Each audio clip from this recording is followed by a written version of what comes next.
Normally আমরা চলতে ফিরতে দেখে থাকি যে এমন কোনো রিলেশনশিপ নেই বা হাজব্যান্ড ওয়াইফ নেই যাদের মধ্যে ঝগড়া লাগে না।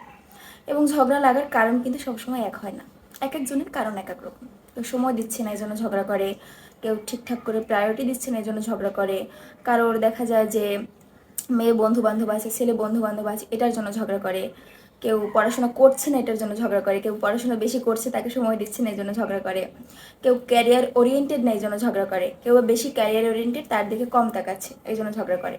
তো আমার খুব পরিচিত একজনকে আমি জিজ্ঞেস করেছিলাম যে আসলে তোরা কেন ঝগড়া করিস, মানে ঝগড়ার কারণটা কি।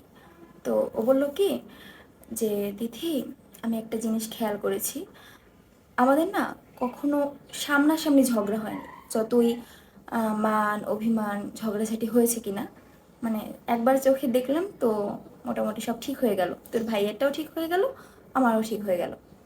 ইভেন আমরা কখনো ভিডিও কলেও ঝগড়া করিনি, মানে দেখলেই ভালো লাগে এরকম একটা ব্যাপার। কলেও ঝগড়া হয়েছে, বাট আলটিমেটলি একটা টাইমে গিয়ে দুজন দুজনকে মানিয়ে নিয়েছে, মানে ঠিক হয়ে যায়। কিন্তু আমাদের ঝগড়াটা কখন বেশি লাগে, যখন আমি হোস্টেল ছেড়ে বাড়িতে যাই, কথা বলতে পারি না, মেসেজে দেই। কারণ কি, মেসেজে না আসলে মনের ভাবটা প্রকাশ করা যায় না, এই জন্য এরকম হয় আসলে। নর্মালি একটা কথাই তো, একটা ইমোজি দিয়ে আর কত মনের ভাব প্রকাশ করা যাবে, একটা বিশ্ববোধক চিহ্ন দিয়ে আর কতটা মনের ভাব প্রকাশ করা যাবে। আসলে কিন্তু মেসেজে মনের ভাব প্রকাশ করা যায় না, এটার জন্যই মেসেজে অনেক বেশি ঝগড়াঝাটি হয়।